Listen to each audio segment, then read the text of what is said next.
Hello all and welcome. Yes, more audio. I am joined once again by Brian. You guys seem to enjoy the last one we did, even though we talked about ROH and Jakara, and I imagine at some point we will have to go back and talk about ROH again, it looks like. Seems that way. You know, with everything that's happened, I'm sure we'll touch on it a little bit on this video, but we'll see. We'll see how it goes. But this one's going to be, probably more people will see because we're going to talk about a much bigger topic, and that is TNA and the improvements TNA has made, I'm sure, and the stuff they still have to do, the stuff they can't do, and all of that, and also the fact that we have a pay-per-view coming up, Destination X, and hopefully everyone that hears this video, by the time Destination X airs, will actually buy it. Pay for it, not stream it, because this seems like the type of card that, like last year, the hardcore should go after. Wouldn't you agree?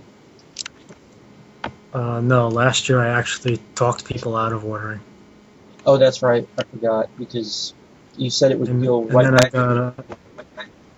And then I got a long hater message from either Bill or Ted. I always forget who's who, but one of the guys sent me this long message how I'm the problem and people like me and blah, blah, blah, blah, blah. And it turned out he was wrong, of course, so just figured that in.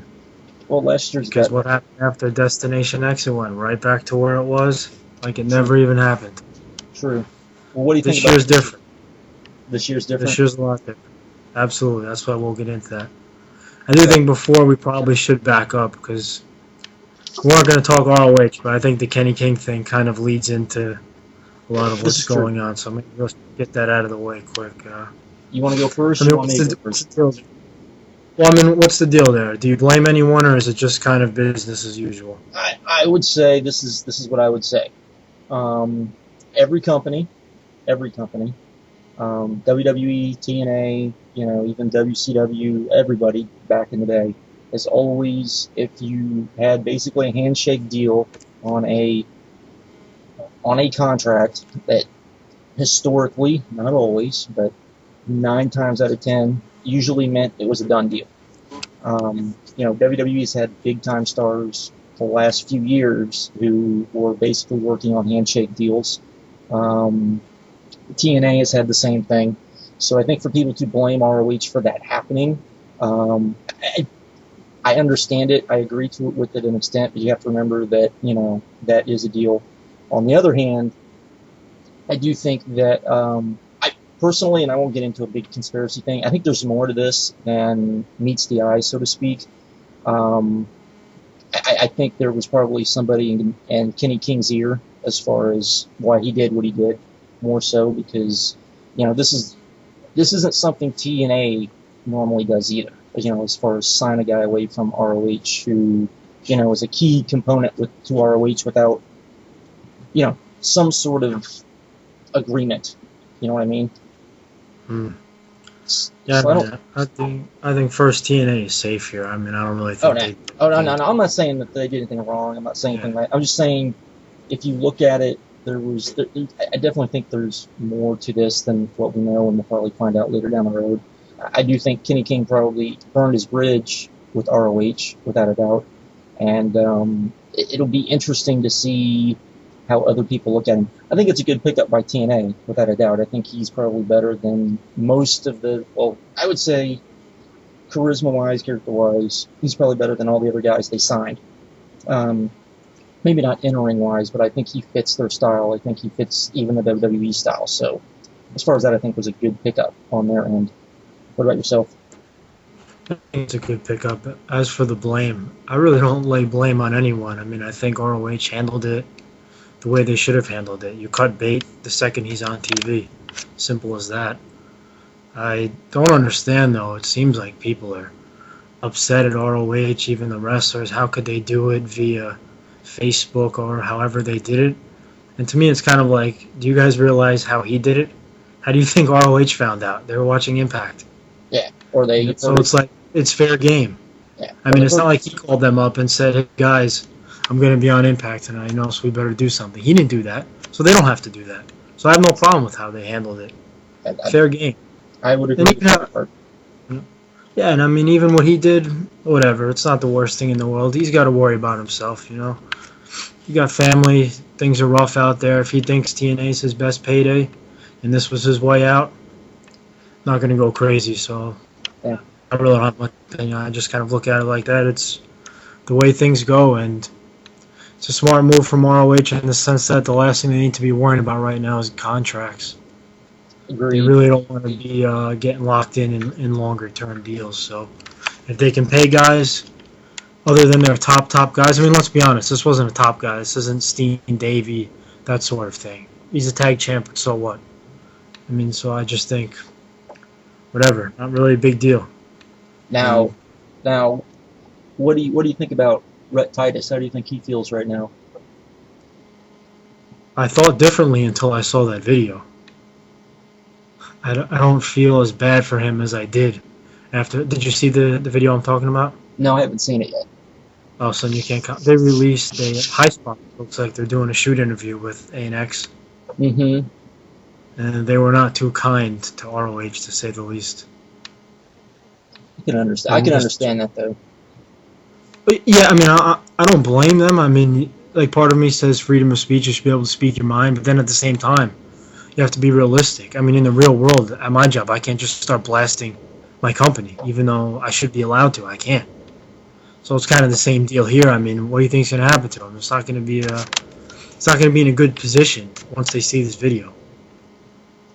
Now, that was only a teaser. Obviously, teasers, you can make it look a lot worse than it is. And it was more Kenny King, but two things are going to happen. He's either going to get pushed as a single star under some sort of new character, or they're just going to destroy him. This is true. But anyway, he will be, as you said earlier, he will be Mike Awesome. That is true. So, You know. enough with that. Let's get into the important stuff, because I hate to say it, but right now TNA is, at least for me, more enjoyable than ROH. So, I would agree with that. I think the turnaround they've made has been pretty remarkable. Yeah, that leads me to my first question I was going to ask you. Even though you haven't really been watching week to week, when did you sense they were, quote unquote, turning it around? I think if you go back, I mean, this. You don't turn things around just like overnight, but I think if you go back and you look at the lead up to last year's Bound for Glory, there was definitely something there that they needed to capitalize on. They didn't, of course, and whoever you're going to blame for that, you can blame for that. But I think that's pretty, that's been talked about to death. But I think there was the start of something where you could see that maybe there was at least something they could do to at least get people excited again. And then I would say probably the build-up to Lockdown, which, again, I think they messed that up too, but as far as the payoff at Lockdown. But I think that's where you really started to see a difference, where you could tell. I started seeing more people talk about it. I saw more people seemed excited about it.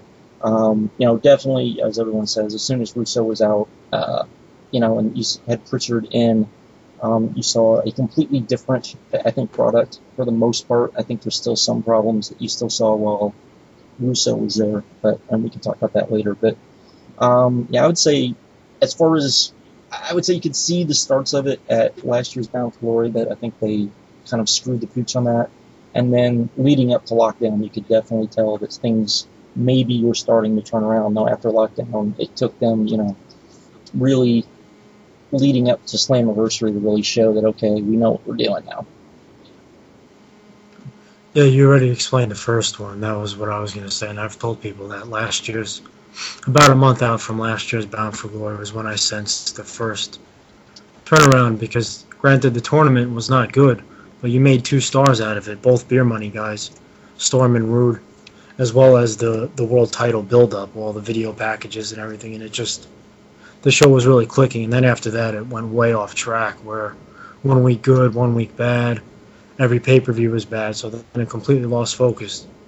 But it turned around for the second time, which this turnaround is when they blew off the Bischoff character is when I really noticed it. It was actually exactly at that point, because they blew off Bischoff, they slowly phased out Garrett, and they took Sting off TV and then put Hogan in the Sting role. And surprisingly, Hogan wasn't the focus of the show, as he is now. You see, he comes out maybe one segment, maybe one Mm-hmm. backstage, but he's not all over the show like they were. So that's when I really sensed, and this thing's really turning around. And then it built off that to where we are now. Well, you know what? I'll say something else. I think everyone kind of got excited also when Dave Lagana was brought on board, because I think people thought, okay, maybe they're serious about turning the product around. I would say that too. I would, you know. So that kind of leads me to an interesting question. If you could only credit one person for the turnaround, who do you think that should go to? I think you have to go with Pritchard. You know, I think without a doubt, you can just. There's a lot of just really. It's almost like the guy is like, okay, this is what I wanted to do in WWE for all these years, wasn't able to do, and now I'm going to be able to do it and prove that, you know, this is the way we should have been doing things in WWE all this time. So that's what I would say. It definitely should go to Pritchard. I mean, just look at when it turned around. It was when he took over. Furthermore, I think one of the keys is you have to have someone that Hogan and Bischoff have some sort of trust. With Russo, I think they got on the same page to a degree, but they weren't going to trust him long term. In other words, if he had an angle that was, let's say, going 5 months out, I just see them completely all over that, changing it, doing this, doing that. Well, I think with Pritchard, it's Hogan especially really has more of a level of trust there, so he can get what he wants in, whereas Russo probably couldn't get everything in, and it was just a complete mess. And I think now, because of that trust, it's really created a much easier work environment for the storylines where they can just have everything flow and have everything long term. And much easier, much more basic storylines too. Absolutely. Absolutely. Definitely easier to follow. You remember the high points. It's not where there's 8,000 things happening. I mean, the only thing I would say is like really involved storyline, you know, I would say before was the Joe Park Bully Ray thing, and now I would say that to a degree, you know, because that's kind of you know in full gear now. It's the AJ Daniels whole soap opera thing. I think would be the other one, but not actually speaking of that storyline, which AJ storyline do you think is worse, TNA or WWE? You know what, I'm going to say WWE only because I guess we'll have to wait till, you know, next week to really see, but the blow off for that title match could hurt both guys, because AJ would come out, you know, as a bigger deal to the casuals than both Daniel Bryan and CM Punk. I think that's bad. So, where I think that, you know, AJ's been a worse storyline, AJ Styles has been a worse storylines than this, and so I would say that's the worst storyline. I'm surprised you said that, because I thought the obvious answer was to say the TNA storyline, but I think the WWE one is also worse. Yeah, but even though I think that as far as entertainment, I think the WWE one is better, but I think long term it's going to hurt the product. Does that make sense? Yeah, and it's no good in the sense you can tell they're not even sure what's going on. Yeah. At least as bad as the TNA angle is, I respect it to a degree, because they started it a while back and they've made small changes and called small audibles here and there, but at least there's some sort of flow to it, and it's not overwhelming the show. I mean, you look at last night on the Go Home show, it wasn't all about it. They made sure they brought it up, they made sure you didn't forget about it, and they moved on. I mean, this WWE one, it's all over the show. It's on the SmackDown, It's on Raw. It's just, they're shoving it down your throat, and you can't even follow it. There's so much happening between Kane, between Punk, between Dragon. It's way too much. Whereas I think the TNA angle, I remember all the keys. I remember everything that's happened, and whether it's good or bad, I just find it easier. So I guess it's the lesser of two evils. I would agree with that. I think that's I'm sure we surprised some people saying that, but Yeah, and I think there's more potential for this one. What's the ceiling on the Punk AJ Dragon storyline? we're about to see it. I think. Ugh, I'm in no hurry to see it, so I'm just in no use for it anymore. It's jumped the shark already. That's their biggest problem, and that's one of the things that's really good about TNA right now. They don't jump the shark on stuff. True. I mean, agree with that. They're not just beating you over the head with it. I thought they really did a good job last night with the AJ storyline. They made sure to touch it, but that was it. They knew not to go crazy with it. Exactly. It was very un-Russo-like. And it was very realistic-like. It's like Dixie knows she's embarrassed, she's caught in a bad spot, so she doesn't want to talk about it. Yeah, exactly. It made sense to me. And of course, AJ's in complete denial, so it's somewhat logical. Is it perfect? Of course not. There's been terrible things about it, but it started before. It was a Vince Russo angle, and with Kaz, yeah. Yeah. So one other thing that bothered me last night, which leads into Destination X. What do you think about the X Division? I don't know what they're calling it, like title thing. Where each week they bring in some indie guys. I think it kills gut check. Myself and I don't think they necessarily brought in the best guys either. I love Jigsaw, but he's not a guy that, I think you should bring in guys, particularly, we didn't know this at the time, but since they're going to put them on the pay-per-view too, you should bring guys that theoretically you could use, and Jigsaw isn't a guy I don't think theoretically you could use. You know what I mean? Yeah. And somewhat to Scorpio Sky, to a degree. I think he's kind of too generic. I know some people get upset with me saying that, but I think he's a little too generic to a degree. I would have liked to have seen, you have Alex Kozlov out there. You've got, I'm sure Gabe would have let Low-Key out of his contract. That's another guy I would have probably brought in. Like I said, I agree with Kenny Kane. Trying to think, who are the other guys they brought in? There's two guys that really pissed me off. Why would you bring in Johnny Yuma? That was like, why would you do that? The guy who really pissed me off was this Flip from last night. Yeah, he was just how reckless he was. To me, it's like I love this thing in theory and concept. I think it's great. It adds a fresh element to the show. You're excited to see which new guys are going to come up and have exciting matches. But the big problem is when you compare it to last year and you look at Aries, for example, it's like watching it this year. You respect Aries even more for the way this guy delivered. Pretty much arguably the biggest match of his life because he desperately wanted this deal, and he didn't screw up. Well, and all those guys, Jimmy Rave, they were all professionals. They were all polished. These guys are terrible. This guy last night was so reckless. It was just disgusting to watch him. Well, why wouldn't you bring back, unless you couldn't bring him back, but why wouldn't you bring back Jack Evans? The dude got so over last year. You know what I mean? Yeah. He was the only guy from that tournament you didn't sign. So.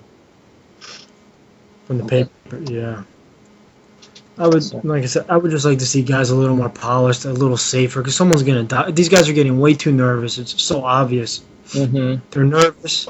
They're just putting moves together. They're not putting matches together. And last night's a prime example. It was just like, let's make sure we get every move in, even though nothing makes sense here. Then you got a guy with a busted face. He landed both feet on looked like his chest and his face. That just looks silly for live TV. No, I agree. Come on, that's... I think you needed some more. you needed guys that you believed, hey, this is a big deal. I don't think you got enough of those guys. It's cool to see guys that, oh, it's nice to see him get a spot, but I agree. I think that, if you were going to do this, it would have been nice to, bring in some bigger name guys. So.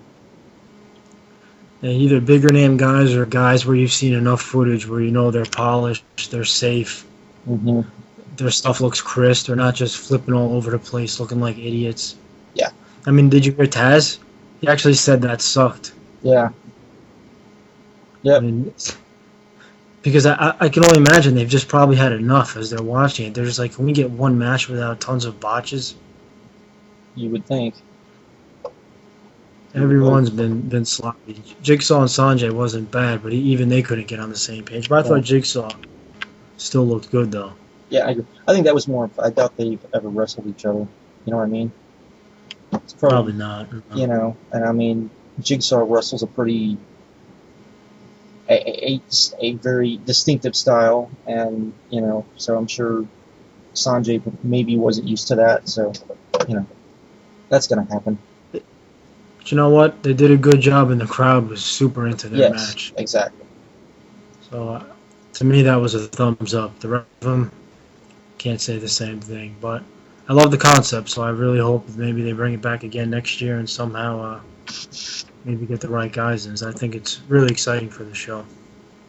So there's been a few other things going on leading up to the pay-per-view.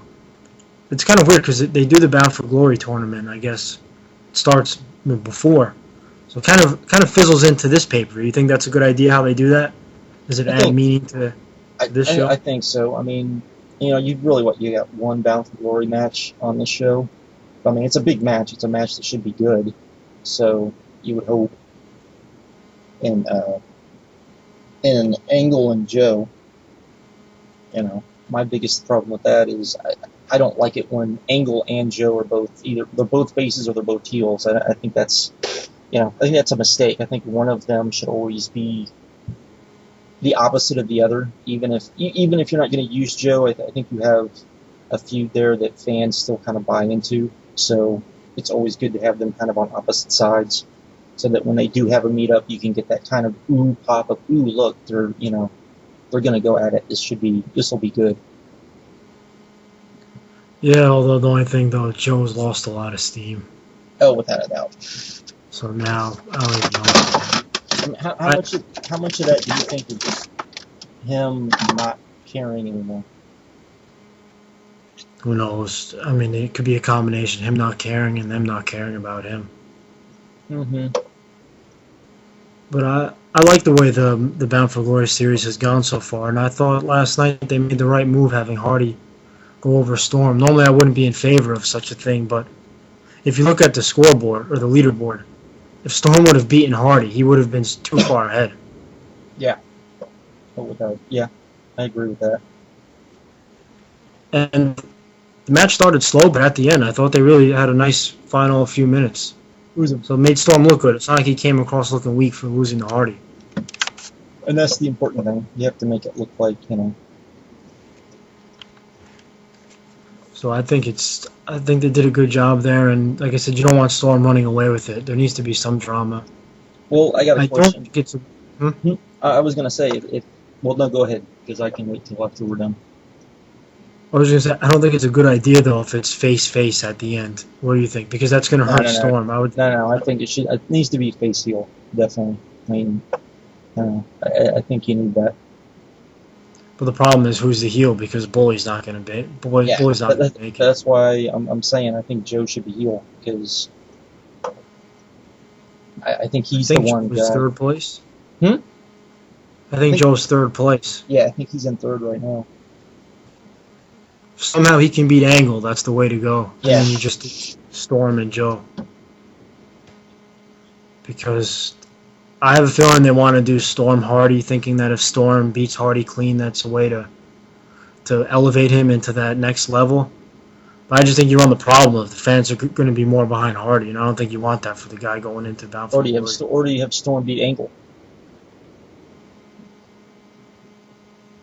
Angle's probably a safer bet because he's not nearly as over as Hardy is. Yeah.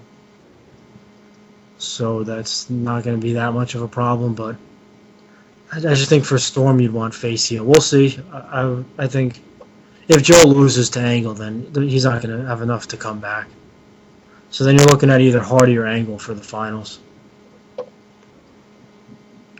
So what else do we have going into Destination? Well, no, what I was going to say was, given that we're doing, that whole thing is going to play out till Bound for Glory, do you think, and I asked you this before, but and we'll go ahead and talk about this in your theory on what might happen, but do you think then Aries should go over? I think he also should go over so that, you give people that reason so that next year this pay-per-view is important if they do the same thing, as far as the X Division, champion gets a title shot.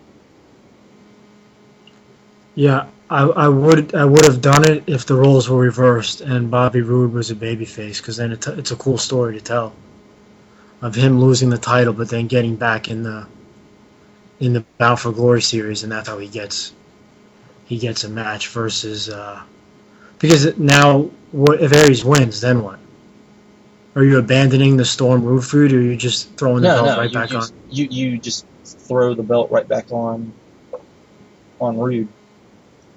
And a TV match? Well, there's one more pay-per-view, right? September? You got one more. There's August. Oh, there's two. There's August and September. All right, so I got to tell you, the build has been so good, they're really making you think that Aries is going to win. Yeah, I agree. And I think that's good. I think they needed to do that. And the problem, if he loses, what do they have lined up for him? Because he's not in the Bound for Glory deal. Yeah, that's what I mean. I mean, I think you have them have a little, mini feud, and then have, Storm go over at Bound for Glory. There's either that, or the Vince Russo thinking that the Sabin is a complete work, and then that's how they keep Aries busy for the next few months. Don't. Hopefully they're not listening. They steal this horrible idea.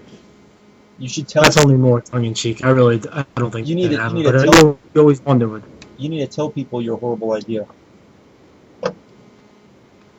Well, I kind of just did, but it's not my idea. It's more of me thinking like I work in TNA that they're working everyone on the Sabin injury angle, and then he'll cost Aries the belt. So then they'll have something for Aries to do where he'll feud with Sabin.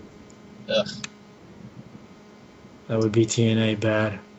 But their logic would be Sabin's a heel. We'll have Aries keep busy. Belt stays on Roode. If Aries loses, he won't look weak. That's their logic. So when I think like them, that's one of the conclusions I draw. Well, hope you're wrong. But I'm almost certain that's not going to happen. Under this new group, I'd be pretty surprised. So what else we have? Went down the road. Well, with Joe Angle, and then Aries and that. There's the X Division matches. There's all the winners and then all the losers. Because the winners, I guess, will win the X title, or how does it go? Or is it? The losers are in a match. The winner of that match gets in the other match. Then and then you got the other matches, which will then determine who's in the last match. Right. Well, yeah. So that's how that's going to go. There's going to be 8 guys. So when it's all said and done, so the 8th spot is the loser bracket. I don't know who's going to win. I would think probably Jigsaw wins out of that, or Scorpio Sky, and gets put in the main match. Mm-hmm. I would hope Jigsaw. I think I think that would make the most sense. And out of the main match, I mean, I guess for Kenny King's sake. Yeah. You would think he's been told he's either winning or he's going to look good and end up sticking around. I hope so. If not, he screwed himself. That's on him. Mm-hmm. It's really no one else to blame. You're a big boy. Other than that, there's nothing. Yeah. No, that's. I get the impression he's going to stick around. Yeah. The way his promo went, I don't know why I did this, but I listened to the post-game show today. Mm-hmm. and they put him over real strong in the game as well. And the that little thing he had with Aries after the match. Yeah, which Logano produced. Yeah. But So. yeah. So I hope he stick around. So I think he's gonna win. So you're definitely going with Aries. Yeah, I think Aries. I think he should win. I won't say he will because you never know, but I think he should win. So just clean or semi, like maybe not total banana peel, but maybe something like they did with Steen and Davey. Yeah, maybe something like that. So that to give Rude a reason to want a rematch. You don't want totally clean because Rude's also done a lot of jobs to Sting. Yeah, I agree. And Jeff Hardy. Or maybe Sting cost him a match or something. But then you got that. So what do you think about that storyline? That's another thing. The Sting storyline. I think that's a wait and see because we have to wait and see who these guys are. Maybe it's Gekido. Maybe. Then they can do a video package to explain it all to you, so you'll be good. Maybe. No,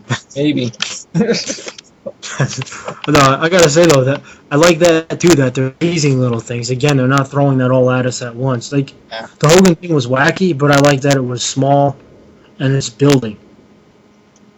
The whole what is it? How they gave Hogan the cards. What is it? Aces and eights.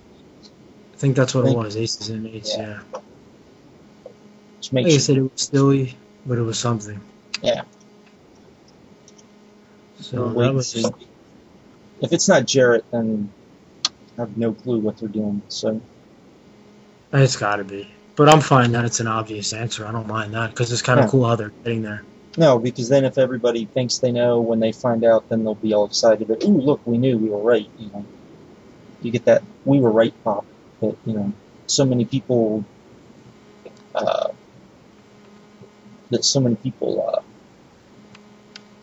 Seem to hate because they're like, oh, that's too, it's too predictable.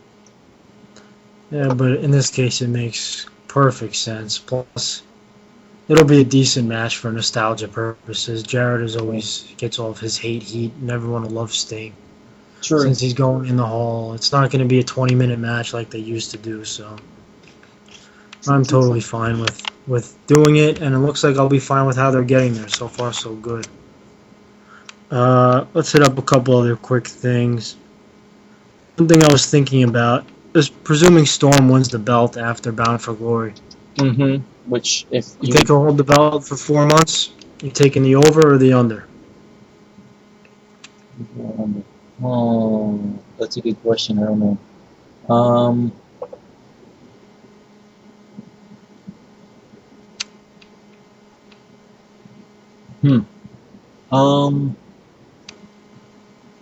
It's a tough one. I would say if he wins it, I don't know.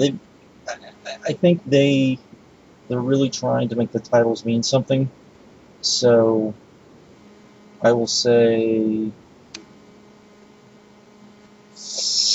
yeah, I'll give it 4 months because hopefully, and we can talk on this too, you would hope that maybe next year they finally realize that, they need to do less pay-per-views. So. Well, they already know that. It's just the way of getting there. Dixie talked about that in her teleconference. Yeah, but they talk about that every year. So. Well, in fairness to Dixie, everything she said has come true so far. Okay. In that particular teleconference.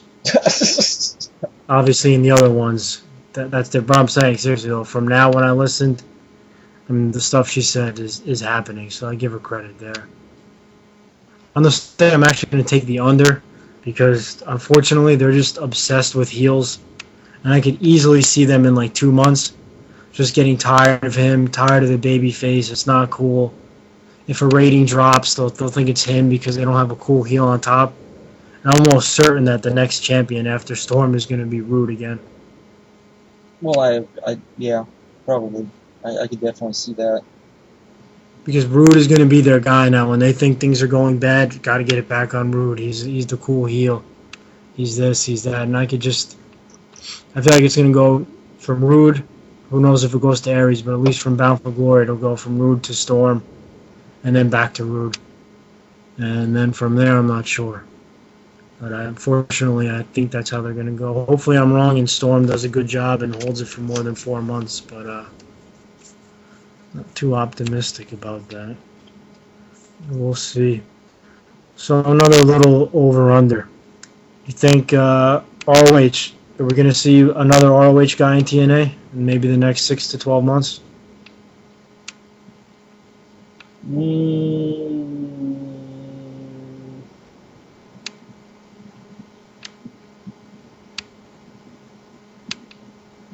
I would say I don't think we'll see one in the next. I would go over because I can't see anyone on the roster that they would necessarily want.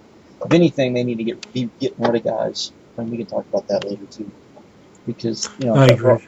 That roster is still way too bloated. You have way too many. You have guys that are just sitting around doing nothing, and that doesn't help with morale. You need to cut the guys you're not using. You need to cut the women you're not using. I mean, really, they need, let's see, 10, 20, 15, maybe 35, maybe 40 people at the very, very most, as far as on screen.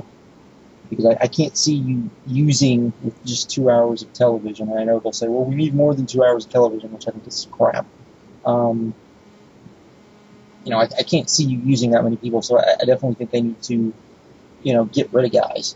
And I think if you look at, like, for example, I guess Morgan's on his way out. But they kept what's his name? Who's the other? The Amazing Red's brother, quote unquote brother. Amazing Red's brother, Crimson. Crimson, yeah. But they kept Crimson. I would have kept, between those two, I would have kept Morgan.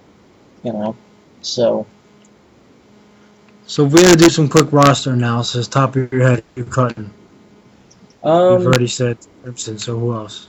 Crimson, Robbie E, you're gone.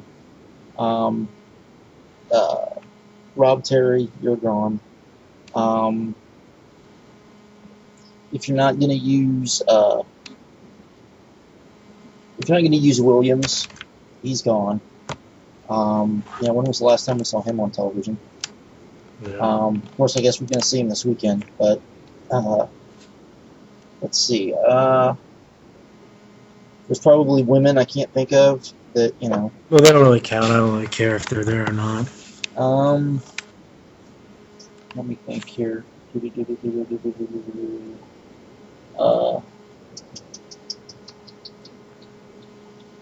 Alex Silva, I don't care that he won gut check. Gone. I'd agree with that. Gone.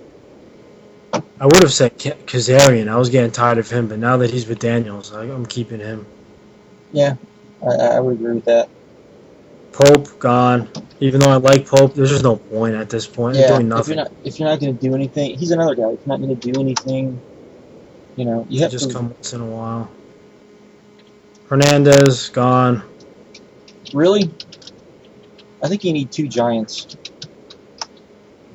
But I don't like these guys that just come once in a while. I would like to see a roster that's more week to week. It's nothing against Hernandez, but it's just the way he's being used. Like Kid Cash, now all of a sudden randomly he's back again. Well, that's true. I'd much rather see guys with stories that are getting built week to week and not just this once every 2 months dropping by. This is true. Like a Doug Williams. I like Doug Williams, but again, what's the point of him? Yeah, exactly. You are right there. So I'd rather a condensed roster where we see them. If we don't see them every week, every other week. Exactly. So Zima gone. Zima on, without a doubt. Another reckless fuck, so get rid of him. I guess that's really it. Let's I don't mind Bobby. See, he annoys me. I mean, I guess we're just going to use him as a. Let's see who we got here. Jesus. Well, they have Zima Island, you're gone. I think we hit everyone. Let's see. What about Mr. Anderson? Will you keep Mr. Anderson around? His contract's too big, so he's going to have to stay. You know how much money they probably have to pay him if they cut him? Oh, we've heard about King Mo. Yeah, King will stay for now. Jesse Swanson is still on? But, that's weird. We've heard about Gunner. Gunner was going to lead me to the next thing. How about the underrated guys? One or two guys maybe that they're doing nothing with that you'd elevate. Because Gunner's one for me. I would at least try something with him. Yeah. I'm not, when I say elevate, I don't mean main event elevate, but I would just put him out there every week. Use them more. Magnus and Gunner are the two guys that I would just try to put there. I would agree with Magnus. He's so much better and has awesome presence, which, you know, that's something you can't teach, I don't think. Either you got it or you don't. So Well, since there's limited spots, is there anyone you would cut back on now, meaning someone who's on TV a lot now, you'd kind of scale them back? Devon. You know, I mean, he's pretty useless. You know, I like Devon, but, you know, Eric Young definitely gone, or at least cut back, because they got to make room for Magnus. I think they got to try something there. Kid Cash. Yeah, but that's, I mean, more someone who's week to week. Like, obviously they're not going to do like an Anderson. Like I'm saying, someone who's on every week. Is there someone you'd just kind of Devon, Robbie E. He's on way too much. So I guess the same guys that you're going to cut, you're going to. Yeah, I mean that would, I think if you got rid of, you know, those guys, I think you'd be good. I hope for Magnus. I mean, I was really hoping they were going to use and this is what I would have done, is use the Bound for Glory series for Magnus like they did for Rude and Storm last year. I think you're asking for too much. Well, he didn't have to win it. I thought you would have had him go to the finals and build him up huge in the Bound for Glory series and then have Storm beat him. True. But at least you're giving Magnus a huge rub. I would agree with that. But, you know, make a star. Use this thing as like a Money in the Bank deal almost. Make some stars out of it. You know what? They will probably try to make him a star after, you know, WWE brings back Wade Barrett, and Wade Barrett, you know, if he gets the push everyone's saying he's going to get. Maybe. You know. Don't ever trust anything you hear. You know. I don't know. I would have just done it. I mean, there's a lot of the guys in the Bound for Glory series are guys you see every week and have already had matches. And Magnus would have been a little more fresh. And then you have a new star. I mean, isn't that always the goal? You would hope so. But I guess that's not going to be the case this year. But hopefully we get a little more of him, because we still need some fresh faces. Even though we have Aries and we have some other guys, you still can't have Hardys and Andersons and them guys every week. True. So it's got to be more than one fresh face. So if Aries does win, I mean, are you seeing him now in that top, or is this going to be Edge of 2000, whatever year when Edge beat Cena, that transition? No, I think as much as Hogan has put him over, I would say he would be in that top tier. So you think Hogan's genuine, or it's just wacky Hogan being Hogan? I don't know. I guess we will see. I think the proof will be in the pudding, so to speak. So. Yeah, but I don't think if it's a real good long match and Aries loses, but it's one of those like Tyler Black losses where he comes out a star, then I don't really think there's a need to knock TNA for it. True, but I think to put over the whole gimmick of, you know, ooh, this guy's getting, you know, the whole giving up the X Division thing every year to get a shot at the title, I think he has to win. That's my thinking going in. But you don't think it depends on how the match goes? Because it's not No, always I a think he has to loss. win. I think he has to win. I think next year, I think yes. I think then it can be how the match goes. But I think the first one, I think he has to win. So gun to your head, he's winning? Yep. Wow. I don't think I'm going to go there. I, it's just so weird because the TV just keeps telling me he's winning. You've I don't watched too know. much Vince. You've watched too much Vince. You've watched too Dad, I much don't know. Vince and Vince. Mhm. It's like I just can't make this prediction. Man, I really don't know. That's what's good though. That's why I want to see the match. I really don't know. It's good If it though. was gun to my head, I'd probably go Rude. But that's like flip a coin. I mean, shit, man. I just have no idea. It's 1 second I'm thinking Rude, and then I start thinking, damn, the TV, and then I start thinking Aries, and I'm like back and forth. It's like I said, it is a good thing This is true. because there should be that doubt, and that's what's so great about how they've built this, where it's not some guy who was just thrown in there to get squashed. I mean, they've really built it. They've really put in a ton of doubt. Without this build, you were pretty certain Rude was beating Aries, but after all this, kind Yep. of took a step back. I would agree with that. So now the other question would be long term. Would you see Aries? He wins this. Obviously, he's losing before Bound for Glory. We've established that. And you don't really think he's going to be transitional. So do you presume down the road next year Aries gets another shot and wins the title? Yeah, or he's up in that mix. He might be not because you're not talking like he's just one of those. I would say he's top 5 type guy. You know what I mean? No, I agree. So at least he's there now. Yeah, like you have him in that mix where if you need him to main event a pay-per-view, he can, so to speak. Which I think is good because you can also use that to tell a good story with Kenny King, where you use Aries as the example from last year, and now you have the parallel to Kenny King saying, "Look, bro, that's you this year.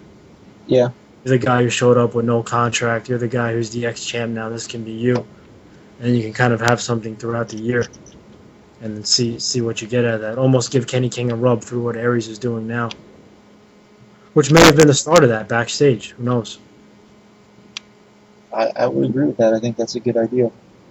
You know, So that'd be something cool to do.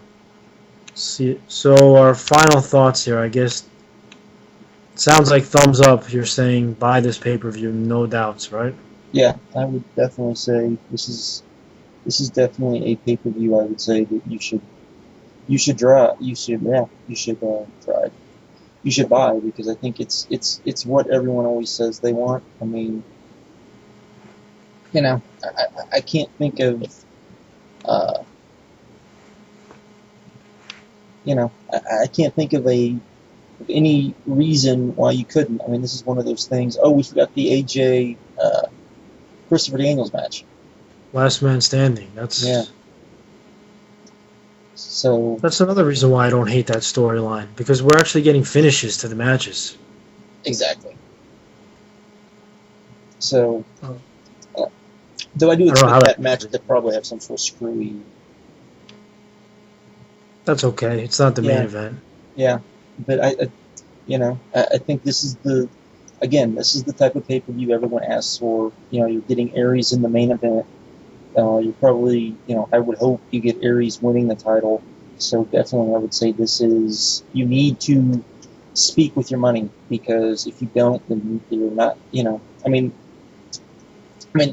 Probably one of the things I guess the show this past weekend, this past week's show looks like it actually did pretty good ratings wise, maybe. Um, so that's a good thing. But they haven't been killing it in the ratings, even though the show's been much better. But I know this because we both went through the entire Monday Night Wars thing. That to turn a show around takes more than 3 months. It takes almost a year, I would say, to really turn things completely around, and so I mean, it took WWF almost 18 months. yeah. So I mean, it takes a while. I mean, you know, I think this one's much more important than last year because last year, as I said, I tried talking people out of it just because my point was save your money. This means nothing. The whole idea behind buying last year is we're going to show them, we're going to show management. This year, though, it's different management. yeah. It seems like they have The different thing philosophy. is everybody said that, and then no one bought the pay-per-view. Seems that way based on the numbers. It did its normal 6,000, 7,000. Yeah, it did 6,000, 7,000. I mean, people didn't buy it, so people were just talking crap. So hopefully, um, people actually go out of their way to buy this one because that sends a message. It definitely sends a message. So I think it says something that the last pay-per-view did better than last year because I think the build was better. I think the TV's been better. So hopefully this can do. I would hope this could do. I don't think it will, but I would love for this to do like 15,000 because then at least TNA would maybe break even on the pay-per-view, and that would be good. They should. I was going back and forth on if this was a must-buy. I was kind of at that stage where, all right, maybe you buy, maybe you don't. The more I think about it, the more I think it is a must-buy because they're working hard right now. I mean, if you watch the TV, this isn't some lazy, thrown together piece of shit show. Let's see what sticks. I mean, and maybe I'm just being naive and silly, but I really feel like they're working hard. They're listening to people. They're really trying to finally get this thing going in the right direction, where last year that was not the case. So I think for that, you buy it. I think if you're an indie fan and you're an Aries fan, you buy it because that could send a message or at least say something good about that type of thing. And then maybe that leads to more guys coming. Where it's like, all right, look, we took this guy Aries in a year, we built him up, and now look how much we've increased our pay-per-view buys. I think it's good for the live TV show because then if you're not only going to look at weekly ratings, which you shouldn't, if you see increases in, what would this be, the second or third pay-per-view in a row where they've climbed the buy rate? This would be the third, I believe, if this one goes up. Yeah. So that coincides with the TV going live. So you can say, okay, look, more exciting product, better booking, and now we're climbing our pay-per-view numbers, increasing month to month. So that's another reason to keep doing what they're doing.